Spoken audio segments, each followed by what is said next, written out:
ప్రభువునందు ప్రియమైన దేవుని బిడ్డలారా, దేవుని మహాకృపను బట్టి ఫిలిప్పీ పత్రిక ముగించుకున్నాము. కొలస్సీ అనే ప్రాంతంలో ఉన్న సంఘానికి పౌలు గారు రాసిన లేఖ మనం ప్రారంభించుకుంటున్నాము.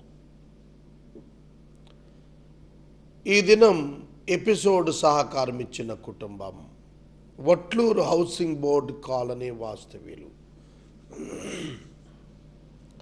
పల్లెపోగు అక్కయ్య గారి ఆరోగ్యం నిమిత్తం ప్రార్థన కోరుతూ, పల్లెపోగు రమాదేవి గారు కుమార్తె అల్లుడు రాజకుమార్ గారు సహకారం పంపారు. పల్లెపోగు అక్కయ్య గారి ఆరోగ్యం కొరకు ప్రార్థింప మనవి. రమాదేవి గారు రాజకుమార్ గారికి ధన్యవాదాలు. ఏసే పరిష్కారంతో పాటు ఏసే అన్నదాత అనే కార్యక్రమం ద్వారా ప్రతి దినం సండే మినహా 500 మందికి ఆహారం ఉచితంగా 5 మాసాలుగా అందిస్తున్నాము. ఈ 5 మాసాలుగా జరుగుతున్న ఈ పరిచర్య దినదినము ఏలియా విధవరాలు ఇంట పోషించబడినట్లుగా జరుగుతుంది. క్రైస్తవ సమాజం క్రైస్తవేతర సమాజంలో క్రీస్తు ప్రేమను చాటాలి అనే ప్రధాన ఉద్దేశంతో నేను ఈ కార్యక్రమాన్ని ఇంట్రడ్యూస్ చేసి నడిపిస్తున్నాను. దీనిలో మీరు ఆహార ముడి పదార్థాలు బహూకరించడం ద్వారా భాగస్థులు కావాలని మీకు నేను పిలిపిస్తున్నాను. కొన్ని ఫొటోస్ అలాగే ప్రసంగం అనంతరం 1-2 వీడియోస్ మీకు తమ్ముడు మహేంద్ర డిస్ప్లే చూపిస్తాడు. రోగులు, పేదలు, విధవలు, అనాథలు మధ్యాహ్న భోజనం ఉచితంగా పొందుతున్నారు. Very costly rice, green bell biryani rice మేము వాడుతున్నాం. Fresh vegetables from farmers, fresh vegetables, ఒక ఆకుకూరతో పప్పు, vegetable chutney with sambar. Out side hotel కంటే వెరీ ఫార్ బెటర్ లంచ్, కడుపు నిండుగా ఇస్తున్నాను. చాలామంది ఆదరించబడుతున్నారు. వారు ప్రతిరోజు అరుచు పిల్ల కాకుల వలె ఎదురు చూస్తూ ఉన్నాను. చాలా స్ట్రగుల్ అవుతున్నాను నేను. అయినా కూడా నాకు తృప్తి ఉంది. ఏంటంటే పీపుల్ ఆర్ గెట్టింగ్ ఫీడింగ్. ఇశ్రాయేలు జనాంగానికి ఆకాశం నుండి మన్నా ఇచ్చి దేవుడు ఎలా తృప్తి చెందాడు, వాళ్ళని ఎట్లా తృప్తిపరిచాడు, అలా ఉంది ఏసే పరిష్కారంలో ఏసే అన్నదాత కార్యక్రమం. ఏ ఎక్స్టర్నల్ హెల్ప్ లేకుండా ఇండివిజువల్గా ఈ ప్రాజెక్ట్ చేస్తున్నాను. Kindly cooperate with us. మాతో దయచేసి సహకరించాలని ప్రభు పేరిట మిమ్మల్ని నేను ఆహ్వానిస్తూ ఉన్నాను. అలాగే ఒక వెహికల్ కొని ట్రాన్స్పోర్టేషన్కి పెట్టి వివిధ సెంటర్స్లో ఫుడ్ సరఫరా చేయడానికి చేస్తున్నాం. Every month we need 15,000 above to run that vehicle. Installment 12.3, driver 6,000 and maintenance 5,000. About 20 plus thousands are needed. Please pray. దయచేసి ప్రార్థన చేయండి. ఎవ్రీడే కమర్షియల్ సిలిండర్ ఒకటి అవుతుంది 1,800 rupees. 3 full rice bags, 3,500 rupees. ఒక రోజులో 13,500 రూపాయలు ఖర్చుతో ఈ ప్రోగ్రాం నడిపిస్తున్నాం. నేను చెప్పాను కదా, ఏలియా విధవరాల ఇంట పోషణ ఆ సమయం వచ్చే వరకు కూడా తడుములాటతో నడుస్తాం. కనుక you need to pray more for this. దీని కొరకు మీరు ప్రార్థించాలని నేను మనవి చేస్తున్నాను. కొలస్సీ పత్రిక ప్రారంభించుకోవటానికి ప్రార్థన చేసి ప్రారంభిద్దాం. నేటి వాక్య ధ్యానానికి సహకరించిన పల్లెపోగు రమాదేవి గారికి, రాజ్ కుమార్ గారికి ప్రత్యేక ధన్యవాదాలు. మమ్మలను మిక్కిలిగా ప్రేమిస్తూ ప్రేమించిన మా ప్రియ పరలోకపు తండ్రి, మీకు వందనాలు, స్తోత్రాలు. ఈ వాక్య ధ్యానం కొరకు ఎంతమంది టీవీ ముందు కూర్చున్నారో, ఒకరో ఇద్దరో 10,000 25,000, అసలు ఆ ఒక్కరు కూడా ఉన్నారో లేరు నాకు తెలియదు, ఎందుకంటే నేను వాళ్ళని చూడలేదు కన్నారా. బట్ మీరు చూస్తున్నారు, కానీ మీరు చూస్తున్నారు కనుక ఈ అన్నదాతకు అప్పీల్ వెళ్ళింది, చాలా రోజులు వెళ్తోంది. But no single one responded. Lord దేవా, మీ చేతిలో ఉన్నారు అందరూ కూడా, మీరు కార్యం జరిగించమని అడుగుతున్నారు. మీ దాసురాలు పల్లెపోగు అక్కయ్య గారి కొరకు ప్రార్థిస్తున్నాం. వారికి ఆరోగ్యం దయచేయండి. వారి కుమార్తె రమాదేవి గారు, అల్లుడు రాజ్ కుమార్ గారు ఇచ్చిన సహకారం బట్టి వందనాలు. కొలస్సీ పత్రిక ధ్యానము మాకు దీవెనగా ఇవ్వండి. యేసు నామమున అడుగుచున్నాము తండ్రి, ఆమేన్. ప్రియమైన దేవుని బిడ్డలారా, కొలస్సీయులకు పౌలు గారు రాసిన పత్రిక. ఈ పత్రిక 4 అధ్యాయాలు కలిగినటువంటి పత్రిక. ఈ పత్రికలో 95 వచనాలు ఉన్నాయి. 1998 ఆంగ్ల పదములతో ఆంగ్ల బైబిల్లో ఈ బుక్ కూర్చబడింది. ఒక ప్రశ్న ఉన్నది ఇందులో. కొలస్సీయులకు పౌలు గారు రాసిన ఈ పత్రిక పరిశుద్ధ బైబిల్ గ్రంథంలో 51వ పుస్తకం. 51వ పుస్తకం క్రొత్త నిబంధనలో 12వ పుస్తకం. ఇంకా మనం ఇంకో 15 పుస్తకాలు ధ్యానం చేయాలి. నేను అనుకుంటున్నాను విత్ ఇన్ 1 ఇయర్లో, నెక్స్ట్ ఇయర్ ఎండింగ్కి మనం పూర్తి చేయొచ్చని ఆశపడుతున్నాను. ఈ కొలస్సీయులకు రాసినటువంటి పత్రిక క్రీస్తు శకము 64లో పరిశుద్ధుడైన పౌలు గారు రోమా పట్టణము నుండి రాశాడు. రోమాలో అప్పటికే చెరలో ఉన్నాడు, హౌస్ అరెస్ట్. ఈ రోమా చెరలో ఉండి రాస్తున్న ఈ పత్రిక ఎఫెసీ ఫిలిప్పీలతో పాటుగానే వ్రాసి పంపాడు అని చెప్పి భావిస్తున్నారు. తుకీకు ఈ ఉత్తరాన్ని కొలస్సీయుల దగ్గరకు తీసుకొచ్చాడు. కొలస్సీయులకు అన్నప్పుడు కొలసీ అనే ఒక పట్టణం, ఏన్షియంట్ సిటీ. ఇది ఫ్రుగియా ప్రాంతంలోని ఒక పురాతన పట్టణం కొలసీ అనే. లవదికయా పట్టణానికి 10 కిలోమీటర్ల దూరంలో, హిరాపొలికి 13 మైళ్ళ దూరంలో ఈ పట్టణం ఆవిష్కృతమై ఉన్నది. ఇది మియాండర్ నదీ తీరమున ఉపనది అయినటువంటి లైకస్ అనేటువంటి నది ఒడ్డున నిర్మితమైన ఒక పట్టణంగా దీన్ని భావిస్తున్నారు. ఈ పట్టణమునకు ఎపఫ్రా అనే ఒక సువార్తికుడు సువార్త తీసుకెళ్లి సంఘాన్ని కట్టాడు. ఎపఫ్రా. పౌలు ఈ పట్టణాన్ని ఎన్నడూ తన లైఫ్ టైంలో దర్శించలేదు. పౌలు దర్శింపని పట్టణం ఇది, సంఘం ఇది. 2:1 మీరు మునిపెన్నడూ నన్ను చూడలేదని రాశాడు. పౌలు ఈ లేఖ రాసేప్పటికీ అతడు ఆ పట్టణాన్ని దర్శింపలేదనేది అర్థం అవుతుంది.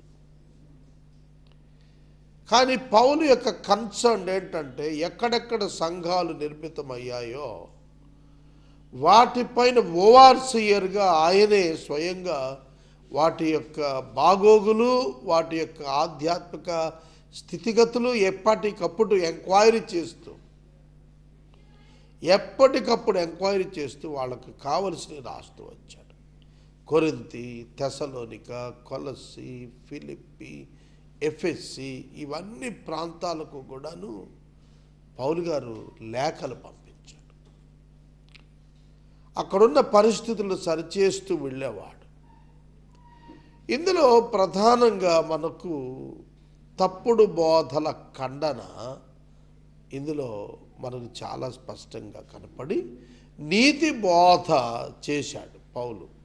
ఈ రెండే ఆబ్జెక్టివ్స్ ఇందులో. నీతి బోధ చేశాడు, తప్పుడు సిద్ధాంతాలను ఖండించాడు.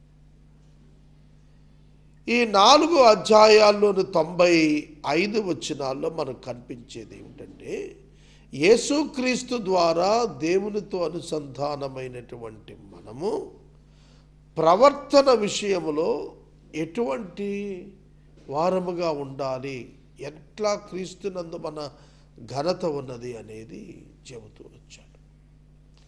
క్రీస్తుతో కూడా మరణించిన అనుభవాన్ని మీరు జ్ఞాపకం చేసుకొని ధర్మశాస్త్రము నుండి విడుదల పొందారని తెలుసుకోమన్నాడు. సున్నతి నుండి 4వ ఆజ్ఞ అయినటువంటి విశ్రాంతి దిన ఆచారము నుండి మరియు పరిశుద్ధ దినాలు చూచుట, పండుగల ఆచరణ నుండి ఒక మాటలో చెప్పాలంటే you are free from the law of Moses. మోషే యొక్క ఆ ధర్మశాస్త్రం నుండి మీరు విడుదల పొందారా నాయనా అని చెప్పటానికి ఈ గ్రంథంలో ప్రధానంగా రాశాడు. రిలీజియన్ నుంచి, లా నుంచి మీరు విడుదల పొందారు. మతం నుండి, ధర్మశాస్త్రమును చట్టము నుండి మీరు విడుదల పొందారు. మీరు కృపతో రక్షించబడ్డారు. ఈ ఫిలాసఫీస్, రాంగ్ డాక్ట్రిన్స్ అన్ని ఖండించాడు పౌలు గారు. తర్వాత విశ్వాసము, సత్యము ఆచరించుట ద్వారా కలిగేటువంటి ప్రాక్టికల్ శాంక్టిఫికేషన్, హోలీనెస్ ఇందులో ఎక్స్ప్లెయిన్ చేశాడు. మనం ఇది పొజిషనల్ శాంక్టిఫికేషన్, క్రీస్తు మనలను శుద్ధి చేసినప్పుడు కలుగు పరిశుద్ధత. 2 ప్రాక్టికల్ శాంక్టిఫికేషన్. ప్రాక్టికల్ శాంక్టిఫికేషన్ మనము సత్యముతో, విశ్వాసంతో కూడి నడిచినప్పుడు మన ప్రవర్తనలో మనం కనపరచు పరిశుద్ధత. 3వది ultimate sanctification. Positional, practical and ultimate sanctification మనల్ని ప్రభువుతో ఆయన రాకడలు అనుసంధానం చేయటానికి పరిశుద్ధాత్మదేవుడు స్వయంగా ఉచితంగా ఇచ్చే పరిశుద్ధత. ఆయన రక్షించబడిన వెంటనే ఇచ్చిన పరిశుద్ధత. ఇట్ ఈస్ బిఫోర్ గాడ్, దేవుని ఎదుట అది కనబడుతుంది. 2 practical sanctification, it is before the people, ప్రజల ఎదుట కనబడుతుంది ఈ పరిశుద్ధత. 3 అల్టిమేట్ శాంక్టిఫికేషన్, రిజరక్షన్లో ప్రభు దగ్గరికి వెళ్ళేప్పుడు కనిపిస్తుంది. కనుక వీటిల్లో ప్రధానంగా second one, before the people, practical holiness sanctification required, దాని మీద రాశాడు. అదే కొలసీలో మనం ఎక్కువగా తెలుసుకోవాల్సింది. తర్వాత యేసుక్రీస్తునందు జ్ఞానము, అనుభవము, సంపూర్ణతలో ఎదుగుటకు కావలసినటువంటి, వెలుగులో నడుచుటకు కావలసిన పరిస్థితులు ఎలా ఉండాలి అనేది పౌలు రాశాడు. స్పిరిచువల్ లైట్ అంటే ఏంటి, ఆ ఏరియా మనం చూడగలగాలి. ఆ గొప్ప వెలుగు ఎక్కడ ప్రదర్శితమై ఏం చూపిస్తుందో అది చూడగలగాలి. వెలుగొచ్చినప్పుడు సమస్తం ప్రత్యక్షపరచబడుతుంది కదా. వెలుగు వెలిగినప్పుడు సమస్తం మన కంటికి తేట కనబడతాయి. అలాగే ఆధ్యాత్మిక వెలుగులో దేవుని చిత్తము మనకు తేటగా కనిపిస్తుంది. అది చూడగలగటం అందరికీ రాదు. అది కేవలం ఎవరి మనోనేత్రాలు వెలిగించబడ్డాయో వారికే. అందుకే యేసుక్రీస్తునందు జ్ఞానము అనుభవము సంపూర్ణులుగా ఎదుగుటలో ఎట్లా ఉండాలో, వెలుగులో ఎట్లా నడుచుకోవాలో ఇది పౌలు తెలియజేశాడు. ఈ విధంగా కొలసీ పత్రికకు 4 అధ్యాయాలు 95 వచనాలతో ఆయన మంచి ఒక లేఖ వ్రాసి పంపించాడు. ఇందులో మనం ప్రధానంగా చూసేవి ఏమిటంటే, పైనున్న వాటి మీద మన దృష్టి పెట్టుకోమన్నాడు. యేసుక్రీస్తు ప్రభువు నందున్నవాడు కొరింథీయుల్లో నూతన సృష్టి అని చెప్పాడు. ఇక్కడొచ్చేటప్పటికి మీరు క్రీస్తు నందున్నారు, మీ జీవం దాచిపెట్టబడింది ఆయనలో. మీ జీవం క్రీస్తునందు, క్రీస్తు దేవుని యందు ఆ జీవాన్ని దాచారు. You are more protected, you are more protected. అది కృప ద్వారా వచ్చిన రక్షణలో కలిగిన గొప్ప భాగ్యం. అది పౌలు గారు చాలా స్పష్టంగా, మీరు యేసుక్రీస్తు ప్రభువునందు ఉన్నారు, మీరు పైనున్న వాటిని వెతకండి, అక్కడ మీ జీవం ఉంది అని అన్నాడు. తర్వాత యేసుక్రీస్తు ఈ సృష్టిలో ఆది సంభూతుడుగా ఆయనను గూర్చిన మర్మాన్ని, ప్రభు గూర్చిన సంపూర్ణతను పౌలు గారు ఈ యొక్క ఉద్దేశంలో రాశాడు. యేసుక్రీస్తుతో సంఘానికి ఉన్నటువంటి కనెక్షన్, సంఘము శరీరంగా, క్రీస్తు సంఘానికి శిరస్సుగా, క్రీస్తుకు దేవుడు శిరస్సుగా ఆయన సమాధానపరుచుకున్నాడు. దేవుడు క్రీస్తు ద్వారా సంఘాన్ని భూమి మీద అనేది పౌలు గారు చాలా, ఒక వ్యక్తి, ఒక మూర్తి అనేది సంఘాన్ని దేవునితో కలిపి ఎక్స్ప్లెయిన్ చేయటంలో సక్సెస్ అయ్యాడు. యేసుక్రీస్తు అదృశ్య దేవుడు యొక్క దృశ్య స్వరూపం, అదృశ్య దేవుని స్వరూపం, కనపడే రూపం. అదృశ్యుడైన దేవుడు అంటే కనపడ్డ దేవుడు, కానీ అదృశ్య దేవుని స్వరూపం అన్నప్పుడు అదృశ్యుడైన దేవుణ్ణి మనకు కనపడేటట్టుగా చేసిన వాడు యేసుక్రీస్తు. యేసుక్రీస్తునందు దేవుడు మనకు ప్రత్యక్షతను అనుగ్రహించాడు. అందుకు మనం ధన్యులమయ్యాము. కనుక ఆ క్రీస్తు ద్వారా దేవునితో మనం అనుసంధానం చేయబడి, ఆయన ద్వారానే నీతిమంతులంగా మార్చబడి, ఆయన ద్వారా మనం నీతిని కలిగి ఉన్నాము. ఎలాగనంటే ఆయన శరీరం, రక్తమాంసాలు, మాంసయుక్త దేహం సమర్పించబడినందున మనం అంగీకరించబడ్డామనేది పౌలు గారు చెబుతూ, ఆ సువార్తకు నేను పరిచారకుడిని అయిపోయాను అని రాసుకున్నాను. అట్టి గొప్ప సువార్తకు పరిచారకుడిగా తాను మార్చుకుని మాట్లాడుతున్నాడు. యేసుక్రీస్తు యొక్క దైవత్వము, దాని యొక్క స్వభావము వివరణ తెలియజేస్తూ వచ్చాడు. తర్వాత ఫ్యామిలీ రిలేషన్షిప్స్, నీతి బోధ విషయంలో పౌలు భార్య భర్తలు ఎట్లా ఉండాలి, దాసులు యజమానులు ఏ విధంగా ఉండాలి, దేవుని చేత ఏర్పరచబడిన పరిశుద్ధులు ఏ విధంగా జీవించాలి, ఎలా క్షమించాలి, యజమానులుగా ఉన్నవారు తమ క్రింది వారిని ఏ విధంగా ప్రేమించాలి అనేటువంటివి పౌలు గారు రాసుకుంటూ వచ్చాడు. పౌలు యొక్క లేఖలు ఎఫెసీలో కూడా రాశాడు, సమయమును పౌలు యొక్క సద్వినియోగం చేసుకోమని. కొలసీలకు కూడా సమయాన్ని గురించిన వార్నింగ్ ఇచ్చాడు. సమయాన్ని సద్వినియోగం చేసుకోవటంలో చాలా వైఫల్యం ఈనాడు సంఘం కలిగి ఉంది. సమయం, కెయిరోస్ అండ్ క్రోనోస్, ఈ 2 పదాలకు అర్థం సంభవాలు మరియు దినముల యొక్క సమయము. ఈ రెండింటినీ కూడాను మనం సద్వినియోగం చేసుకోవాలి. ఈ రెండింటినీ మనము సద్వినియోగము చేసుకోవాలి. సమయమును సద్వినియోగం చేసుకోవాలి, పానీయకూడదు, ఆపర్చునిటీస్ని వదులుకోకూడదు అనేది పౌలు ఆ సంఘానికి తెలియజేశాడు. ప్రభువులో మనం ఏ విధంగా స్థిరపడ్డామో మన సహోదరులను గూర్చిన ఆలోచన కూడా మనకు ఉండాలనేది పౌలు దగ్గర తన సహోదరుల పట్ల తనకు కలిగిన ఆలోచనను వారికి తెలియచేస్తున్నప్పుడు ఈ మాటలు మనకు అర్థమయ్యేట్లుగా రాశాడు.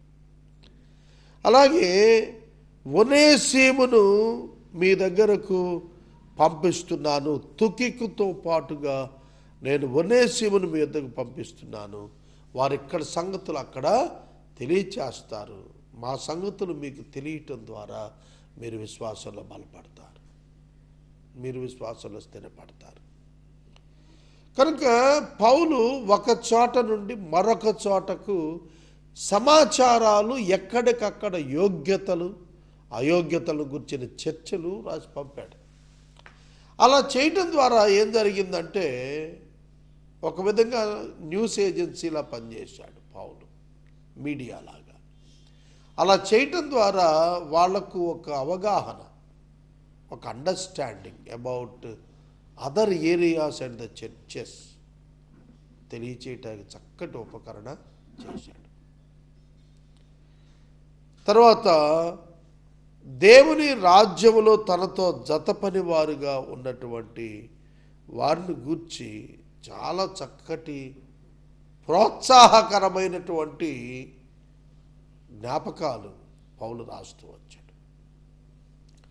ఒక సంఘానికి ఏ విధంగా నరిష్మెంట్ వస్తుంది స్పిరిచువల్గా, ఎక్కడ వారికి అభివృద్ధి ఆధ్యాత్మికంగా ఆరోగ్యదాయకంగా వస్తుందో ఆ రచన పౌలు చేశాడు. స్వయంగా తన హస్తంతో ఈ ఉత్తరాన్ని రాసి నా బంధకాలను జ్ఞాపకం చేసుకోండి అని ముగించాడు. పౌలు కొలసీ సంఘానికి 1వ అధ్యాయం 1వ వచనంలో వందనం చెప్పినప్పుడు వారికి ఉన్నటువంటి గ్రీటింగ్స్లో మనం చూస్తున్నప్పుడు గాడ్స్ గ్రేస్ అండ్ పీస్ వాళ్ళకు కలగాలని కోరుతూ ప్రారంభించాడు. ముగింపులో తనను గురించి జ్ఞాపకం చేసుకోమన్నాడు. పౌలు ఈ 4 అధ్యాయాలు వాళ్ళని జ్ఞాపకం చేసుకున్నాడు. చివరి మాటలు అన్నాడు, మీరు నన్ను జ్ఞాపకం చేసుకోండి అన్నాడు. చూడండి, ఇక్కడ ఒక చిన్న లాజిక్ చెప్తాను.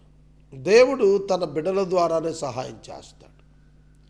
ఆకాశం నుండి రాల్చేయడు ధాన్యాన్ని. ఆకాశం నుండి ఆ రోజు మన్నాను పంపాడు, ఎందుకంటే అది అరణ్యం, వాళ్ళు ప్రయాణంలో ఉన్నారు. యెహోషువ దగ్గరకు వచ్చేటప్పటికి మన్నా ఆపేశాడే. చక్కటి భూభాగం ఇచ్చాడు, ఫెర్టైల్ ల్యాండ్ ఇచ్చాడు. వీళ్ళంతా ఏం చేస్తారు? ప్రయాణం అయిపోయింది కదా, కూర్చొని తింటాం కాదు కదా. మీకు మాట చెప్పిన ఒక ఆయన పెద్ద ఆయన మాట్లాడుతూ అన్నాడు, ఆంధ్రప్రదేశ్లో పేదోడుగా పుట్టడం అంత గొప్ప భాగ్యం ఇంకోటి లేదన్నాడు. అదేంటండి అన్న? ఎందుకంటే 1 రూపాయికే కిలో బియ్యం వస్తాయి, పండగలకి ఉచితంగా ప్యాకెట్లు వచ్చేస్తాయి, భోజనం వండుకుంటారు నాయన అని. చదువుకున్న వాడికేమో పెన్షన్ వచ్చేస్తుంది, ముసలోడు అయిపోయిన వాడికి పెన్షన్ వచ్చేస్తుంది, వికలాంగుడిగా అయిపోయిన వాడికి పెన్షన్ వచ్చేస్తుంది, అన్ని రాయితీలు వచ్చేస్తాయి. అనారోగ్యంతో ఉంటే ఆరోగ్యశ్రీలో రూపాయి లేకుండా కట్టకుండా వచ్చేస్తాయి. సో ఆయన ఎక్స్ప్లెయిన్ చేయడం ట్రై చేసింది ఏంటంటే దే ఆర్ గెటింగ్ ఎవ్రీథింగ్. ఇంకా రిజర్వేషన్లో ఉద్యోగాలు వచ్చేస్తాయి. ఇవన్నీ అతను మాట్లాడినప్పుడు అక్కసుతో కాదు ఆయన చెప్పింది, అక్కసుతో కాదు. అలా చేయటం ద్వారా చాలామంది పనికి వెళ్ళటం మానేస్తున్నారనేది ఆయన చెప్పుకొచ్చాడు. కానీ గవర్నమెంట్ ఇచ్చేది వెల్ఫేర్ కోసం ఇస్తున్నారు, ఇంకా అభివృద్ధి చెందండి అని ఇస్తుంటే 70 ఏళ్ళైనా స్వతంత్రం వచ్చి ఇంకా ఆ పావర్టీ లైన్ దాటడానికి, పైకి రావటానికి ఎందుకు ఇష్టపడలేదు మనుషులు? That is the question really need to be answered. అర్థమవుతుందా? ఆ మైండ్ సెట్లో ఉన్న భావదారిద్ర్యం అట్లాంటిది. దాని నుంచి బయటికి రావాలి, దాని నుండి బయటికి రావాలి. అలాగే ఆధ్యాత్మికంగా కూడాను ఎన్ని వాక్యాలు చెప్పినా, ఎంత ఆత్మీయంగా పెంచినా, ఎన్ని టీవీ ప్రాజెక్టులు 24 hours ఛానల్స్ వచ్చినా కూడా people are in the same spiritual condition and deteriorating every day. వాళ్ళు రోజు రోజుకి దీనంలో తగ్గిపోతున్నారు. ఎందుకు? ఆ మైండ్ సెట్, ఆ దారిద్ర్యత భావాలు.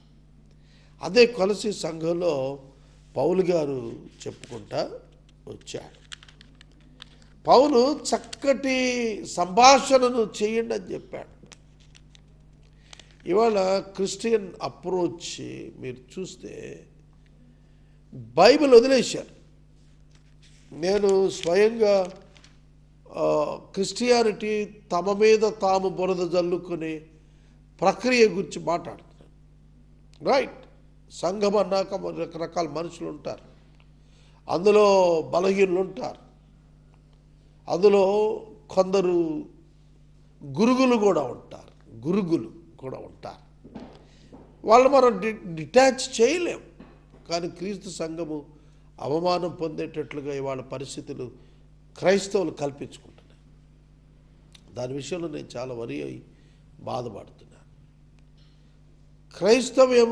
క్రైస్తవ్యమునకు వెన్నుపోటు వ్యవస్థ ఎస్టాబ్లిష్ చేసుకుంటే ఎప్పటికి నిలబడుతుంది? మీరు ఒకరిని ఒకడు భక్షించిన ఎడల మీరు కనబడకపోతారన్నాడు. చూడండి, అన్ని అవుట్ సైడ్ వ్యవస్థలు కూడాను తమను తాము సంరక్షించుకొని సరి చేసుకుంటున్నారు. But in Christianity it is different. కొలసీ సంఘం ఐక్యతను గురించి రాసింది. సహోదరుల బలహీనులను ఏ విధంగా సంస్కరించుకోవాలో తెలియజేస్తుంది. నేను వాక్యాన్ని ముగిస్తున్నాను. రేపటి దినం కొలసీ పత్రిక 1వ అధ్యాయం 1వ వచనం ప్రారంభిస్తాను. ఈ 4 అధ్యాయాలను 95 వచనాలు ఉన్నవి. వీటిని ఎన్ని దినాలు ప్రభు మనకిస్తారో పరిశీలన చేద్దాం. యేసే పరిష్కారం కొరకు ప్రార్థించండి. మీరు ఎపిసోడ్స్ నిర్వహించండి. అలాగే యేసే అన్నదాత అనే కార్యక్రమంలో 500 మందికి మేము ఉచితంగా మధ్యాహ్న భోజనం పంపిస్తున్నాం. 13,500 ఎక్స్పెండిచర్తో ఈ ప్రోగ్రాం ఎవ్రీడే కొనసాగుతోంది. చాలా ట్రబుల్తో, సంఘర్షణతో ఈ ప్రోగ్రాం చేస్తున్నాం. మీరు అడగచ్చు, ఎవరు చేయమన్నాడు నిన్నని? ఎవరు చేయమన్నారు? ఆపటం పెద్ద పని కాదండి, కొనసాగించడమే సిలువమైటు. నేను ప్రార్థన చేస్తాను. Be the partner in bearing cross in Annadata program. నేటి వాక్య ఉపదేశానికి సహకారం ఇచ్చినటువంటి కుటుంబము వట్లూరు హౌసింగ్ బోర్డ్ కాలనీ వాస్తవ్యులు పల్లెపోగు అక్కయ్య గారి స్వస్థత కోరుచు పల్లెపోగు రమాదేవి రాజ్ కుమార్ గారి కుమార్తె అల్లుడు సహకారం ఇచ్చారు. దేవుడి కుటుంబాన్ని దీవించాలని ప్రార్థన చేస్తున్నాను. ప్రార్థన. మమ్మల్ని మిక్కిలిగా ప్రేమిస్తున్న తండ్రి, కొలసీ పత్రిక ఉపోద్ఘాతం విన్నాము ప్రభు. ఈ పత్రిక ధ్యానాలకు సపోర్టర్స్ను లేవనెత్తండి ప్రభు. ఆయన చెల్లించవలసిన బకాయిలున్నవి, వాటిని చెల్లించుటకు ఆర్థికంగా మేము ఇబ్బంది పడుతున్నాం. ఎందుకంటే నీ ప్రణాళికలో ఇది రచించారు కనుక ఇలా జరుగుతోంది. మాకు సంభవిస్తున్నవన్నీ కూడా నీ వల్లే సంభవిస్తున్నాయి. ఇవి జరుగుట మాకు క్షేమం, అందుకే మాకు ఇవి చేశారు. మీకు వందనాలు ప్రభు. ఈ సమయంలో యేసే అన్నదాత అనే కార్యక్రమం కొరకు ప్రార్థిస్తున్నాం. ఒకరు వింటున్నారో, వేల మంది వింటున్నారో నేను చూడటం లేదు, కానీ వారి చెవుల్లోకి ఈ మాట వెళుతోంది, ఈ ప్రార్థన వెళుతుంది. వారి హృదయాలలోనికి మీరు ఈ ప్రార్థనను చేర్చి ప్రభు స్పందన ఇవ్వండి. నజరేయుడైన యేసు నామమున ప్రార్థిస్తున్నాము తండ్రి, ఆమేన్. తండ్రి అయిన దేవుని ప్రేమ, కుమారుని యేసయ్య కృప, పరిశుద్ధాత్మ దేవుని యొక్క అన్యోన్య సహవాసం సదా మనకు తోడై ఉండును గాక, ఆమేన్.